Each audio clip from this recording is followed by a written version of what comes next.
ശബരിമലയിലെ സ്വർണ്ണപ്പാളികൾ കോടിക്കണക്കിന് രൂപയുടെ വിലയുള്ളതും കിലോ കണക്കിന് തൂക്കമുള്ളതുമായ സ്വർണ്ണപ്പാളികൾ കാണാതായ സംഭവത്തിൽ സർക്കാരും ദേവസ്വം ബോർഡും പ്രതിക്കൂട്ടിൽ നിൽക്കുകയാണ്.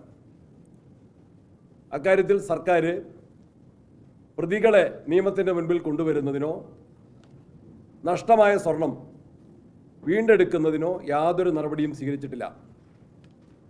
പ്രതികളെ സംരക്ഷിക്കുന്ന നിലപാടുകളാണ് സ്വീകരിച്ചിട്ടുള്ളത്. അന്വേഷണ നടപടികൾ ആരംഭിച്ചിട്ടില്ല.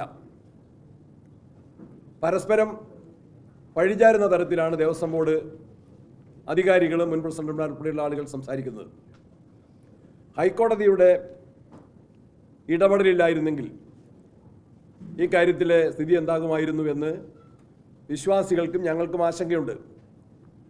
ഇന്നലത്തെ ഹൈക്കോടതി വിധി ഇക്കാര്യത്തിൽ സർക്കാരിൻ്റെയും ദേവസ്വം ബോർഡിൻ്റെയും ഗുരുതരമായ കുറ്റകൃത്യത്തിലെ പങ്കാളിത്തം മറനീക്കി വ്യക്തമാക്കുന്ന നിലപാടുകളാണ് ഹൈക്കോടതി പറഞ്ഞിട്ടുള്ളത്. സ്വർണ്ണപ്പാളികൾ കൊണ്ടുപോകുമ്പോൾ തിരിച്ച് ചെമ്പുപാളികളാണ് വരിക എന്ന് അറിഞ്ഞുകൊണ്ട് തന്നെയാണ് കൊണ്ടുപോകുന്നത് ചെമ്പുപാളികളാണെന്ന് മഹസൽ രേഖപ്പെടുത്തിയത്. ഇത് കോടതിയെ പോലും അതിശയിപ്പിക്കുന്നതാണ്.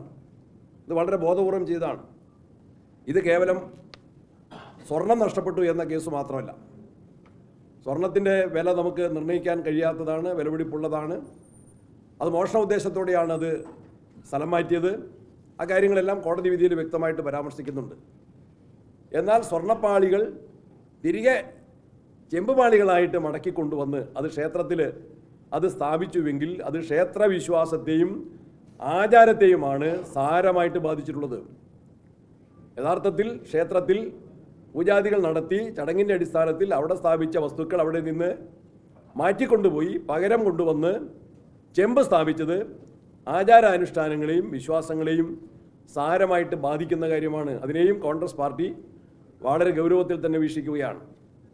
ഇക്കാര്യത്തിൽ സർക്കാരിൻ്റെ ഉത്തരവാദിത്വം ഏറ്റെടുത്തുകൊണ്ട് ദേവസ്വം മന്ത്രി രാജിവെക്കണം എന്ന് ഞങ്ങൾ ആവശ്യപ്പെടുകയാണ്. കോടതിയുടെ നിയന്ത്രണത്തിലും മേൽനോട്ടത്തിലും ഒരു CBI അന്വേഷണം ഞങ്ങൾ ആവശ്യപ്പെടുകയാണ്.